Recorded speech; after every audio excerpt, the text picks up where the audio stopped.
Christian dan teman-teman semua, selamat bertemu kembali dalam proses perkuliahan kita pada pagi hari ini. Pada saat ini saya akan mempresentasikan kerangka kerja konseptual poin yang ketiga, yaitu tentang pengakuan dan pengukuran. Poin ini terbagi menjadi 3 bagian, yaitu yang pertama adalah mengenai asumsi, dan yang kedua adalah mengenai dasar-dasar akuntansi, yang ketiga mengenai kendala. Namun yang akan saya bahas pada saat ini adalah mengenai 2 poin, yaitu tentang asumsi dan prinsip dasar akuntansi.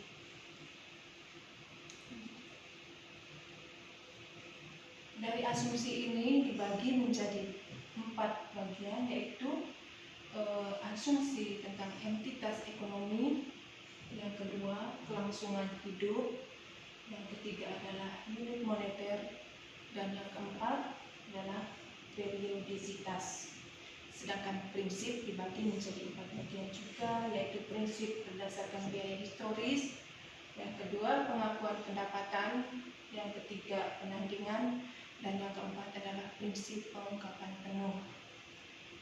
Mari kita akan membahasnya bersama. Yang dimaksud dengan pengukuran di sini dari poin ini adalah penentuan besarnya unit pengukur atau jumlah rupiah yang akan diletakkan pada suatu objek atau elemen atau pos yang terlibat dalam suatu transaksi, kejadian atau keadaan untuk mempresentasikan makna atau atribut objek tersebut. Nah, yang dimaksud dengan atribut objek di sini adalah dasar pengukuran atau jumlah rupiah yang harus diletakkan pada suatu elemen atau pos untuk mempresentasikan secara tepat atribut yang ingin diungkapkan dari elemen atau pos tersebut dalam pelaporan keuangan. Contohnya di sini adalah pelaporan pos mesin adalah untuk menunjukkan sisa potensi jam mesin, bukan harga jual jam mesin. Yang berikut pengakuan adalah penyajian suatu informasi melalui statement keuangan sebagai ciri sentral pelaporan keuangan. Secara teknik, pengakuan berarti pencatatan secara resmi dalam kurun penjurnyalan suatu kuantitas atau jumlah rupiah, hasil pengukuran ke dalam sistem akuntansi, sehingga jumlah rupiah tersebut akan mempengaruhi suatu pos dan terefleksi dalam statement keuangan. Teknik pengukuran misalnya adalah bahwa penjualan diakui pada saat faktur disiapkan dan barang telah diserahkan kepada perusahaan ekspedisi. Jadi sebelum terjadi faktur atau saat konsumen dengan produsen itu masih melakukan proses perjanjian bahwa akan ada transaksi jual beli, itu belum dikatakan pengakuan. Artinya perjanjian itu belum diakui ketika sudah ada faktur yang siap diberikan kepada pelanggan. Kerangka konseptual terdiri dari konsep-konsep yang dipakai untuk mengimplementasikan tujuan dasar dari tingkat pertama. Konsep tingkat ketiga ini menjelaskan apa, kapan, dan bagaimana unsur-unsur serta kejadian keuangan harus diakui, diukur, dan dilaporkan oleh sistem akuntansi atau oleh perusahaan. Konsep-konsep ini berfungsi sebagai pedoman dalam menanggapi isu-isu pelaporan keuangan secara rasional. Kita tahu bahwa laporan keuangan yang sekarang sudah go public, tidak sembarang laporan itu dibuat. Sekalipun perusahaan-perusahaan itu laporannya belum go public, namun laporan keuangan suatu perusahaan ataupun suatu organisasi tetap selalu berdasar pada standar akuntansi. Yang pertama kita melihat asumsi-asumsi dasar dari akuntansi. Satu adalah asumsi entitas ekonomi. Artinya, aktivitas entitas bisnis dapat dipisahkan dan dibedakan dengan aktivitas milik pemiliknya dan dengan setiap unit bisnis lainnya. Asumsi entitas ekonomi tidak selalu mengacu pada entitas legal. Yang dimaksud di sini entitas legal adalah suatu organisasi atau suatu unit yang berbadan hukum. Contohnya adalah PT, CP, firma, dan lain-lain. Akuntansi memandang bahwa perusahaan merupakan unit yang berdiri sendiri dan terpisah dari pihak-pihak yang memiliki kepentingan. Yang memiliki kepentingan di sini itu misalnya pemilik, yang kedua adalah kreditor, yang keempat adalah karyawan, dan lain-lainnya. Maksudnya di sini semua pengeluaran pribadi pemilik tidak bisa dimasukkan dalam laporan keuangan perusahaan. Lanjut. Yang kedua, asumsi kelangsungan hidup. Perusahaan bisnis akan memiliki umur yang panjang. Meskipun banyak memiliki kegagalan bisnis, perusahaan dapat memiliki kelangsungan hidup yang panjang. Asumsi ini memiliki implikasi yang signifikan. Prinsip biaya historis akan menjadi tidak berguna jika perusahaan diasumsikan akan dilikuidasi. Penekanan dari konsep ini adalah terhadap anggapan bahwa akan ada tersedia cukup waktu bagi suatu perusahaan untuk menyelesaikan usaha-usaha, kontrak, dan perjanjian-perjanjian. Sebagai contoh adalah prosedur amortisasi dan depresiasi. Jadi bila tidak terdapat bukti yang cukup jelas bahwa suatu perusahaan itu akan berhenti usahanya, maka kesatuan usaha itu harus dipandang akan hidup terus. Tetapi bila terdapat bukti yang jelas bahwa suatu perusahaan umurnya terbatas, misalnya dalam hal joint venture, maka anggapan kontinuitas usaha tidak lagi digunakan. Kelangsungan hidup usaha suatu perusahaan adalah tujuan utama dari suatu entitas bisnis dari sejak berdirinya entitas bisnis tersebut.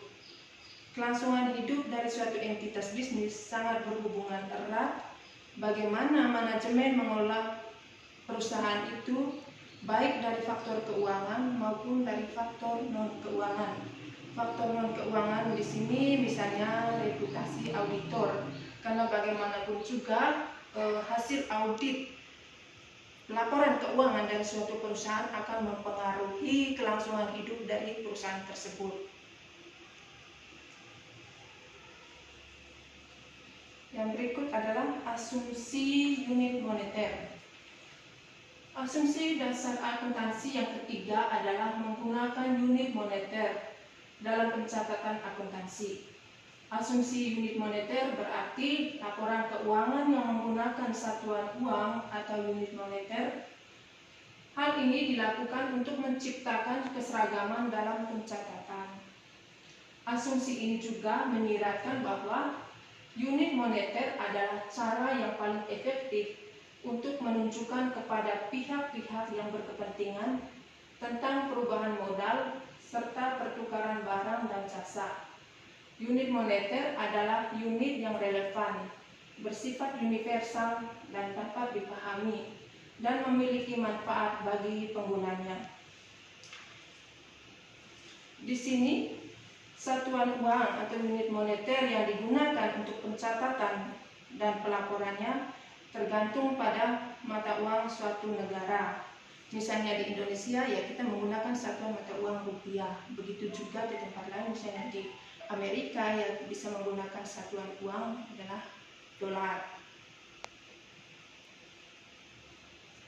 Yang berikut asumsi periodisitas. Asumsi periodisitas adalah penyusunan laporan berdasarkan periode tertentu, misalnya jangka waktu bulanan atau tahunan. Laporan-laporan keuangan ini harus dibuat tepat pada waktunya agar berguna bagi manajemen, pemilik, dan kreditur. Oleh karena itu, harus dilakukan alokasi ke periode-periode untuk transaksi-transaksi yang mempengaruhi beberapa periode. Alokasi ini dilakukan dengan taksiran-taksiran. Selisih antara jumlah yang ditaksir dengan yang sesungguhnya terjadi jika tidak cukup berarti akan diserap oleh periode berikutnya. Tetapi jika selisih itu jumlahnya cukup berarti sehingga akan menyesatkan laporan keuangan periode berikutnya, maka akan dilakukan penyesuaian terhadap laporan keuangan. Di sini mengapa suatu perusahaan dituntut untuk menyelesaikan laporan keuangannya itu tepat waktu? Karena di sini juga kita bisa melihat bahwa kepercayaan dari kreditur, dan juga kita lebih cepat tahu bagaimana keadaan kondisi perusahaan tersebut di periode yang telah berjalan, sehingga dengan cepat juga kita mengambil keputusan atau menyelesaikan persoalan-persoalan atau kesulitan-kesulitan yang terjadi di proses yang telah berjalan, dan juga bisa mengambil keputusan atau solusi apa yang kita akan ambil di periode selanjutnya. Poin yang kedua adalah prinsip-prinsip dasar akuntansi.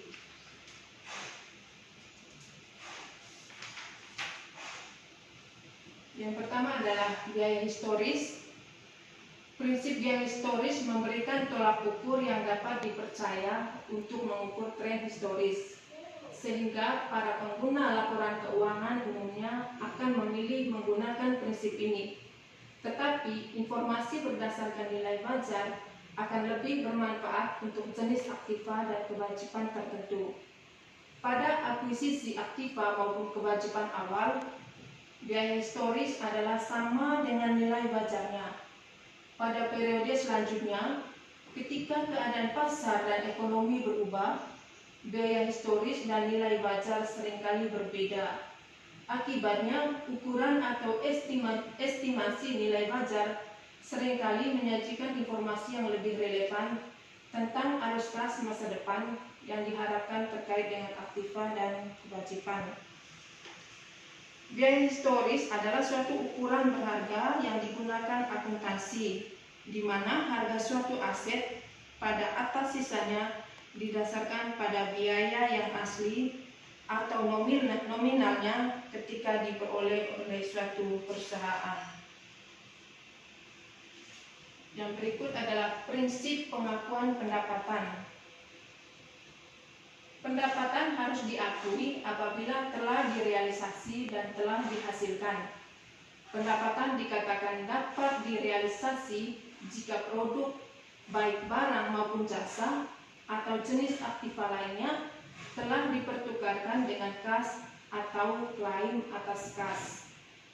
Pendapatan dikatakan dapat direalisasi apabila aktiva yang diterima atau dipegang dapat segera dikonversikan menjadi kas atau klaim kas. Aktiva dapat dikonversi menjadi kas apabila dapat dijual atau dipertukarkan dalam pasar aktif pada harga yang dapat ditentukan dengan mudah tanpa biaya tambahan yang signifikan. Dan pendapatan dianggap telah dihasilkan jika perusahaan telah melakukan sesuatu untuk mendapatkan hak atau klaim kas, manfaat yang dipresentasikan oleh pendapatan. Misalnya di sini adalah pendapatan dari penjualan produk. Diakui pada tanggal penjualan yang biasanya diinterpretasikan sebagai tanggal penyerahan produk tersebut kepada pelanggan. Contoh yang berikut lagi mengenai jasa.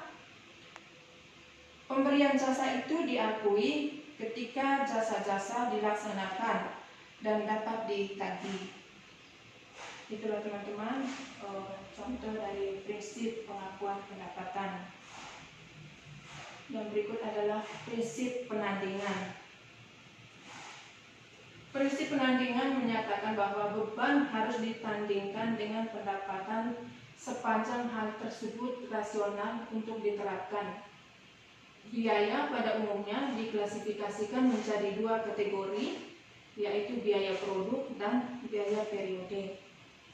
Biaya produk seperti bahan baku, tenaga kerja, dan biaya operasional pabrik melekat pada suatu produk. Sedangkan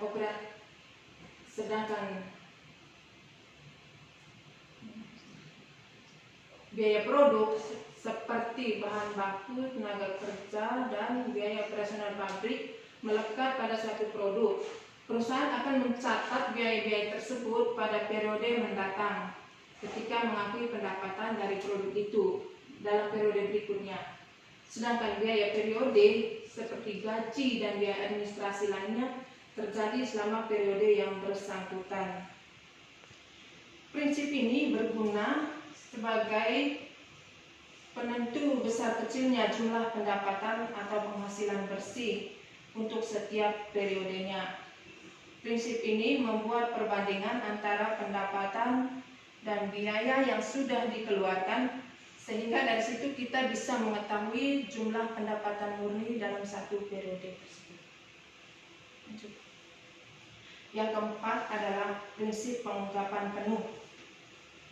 Prinsip pengungkapan penuh menyediakan informasi yang mencakupi untuk mempengaruhi penilaian dan keputusan pengguna laporan keuangan. Prinsip pengungkapan penuh mengakui bahwa jumlah dan sifat informasi yang tertera pada laporan keuangan merefleksikan serangkaian trade-off penilaian. Prinsip pengungkapan penuh mengharuskan informasi yang disajikan dalam laporan keuangan mencerminkan keseimbangan antara penyajian cukup rinci sehingga informasi dapat mengubah keputusan, dan cukup ringkas dan sederhana sehingga informasi dapat dipahami dan hemat biaya. Untuk dapat disajikan pada laporan keuangan, suatu pos harus relevan, andal, dan diukur dengan tingkat kepastian tertentu. Contoh perusahaan yang telah menggunakan prinsip pengungkapan penuh ini adalah PT Garuda Indonesia. Sudah melakukan secara penuh sesuai dengan prinsip akuntansi yang berlaku secara umum.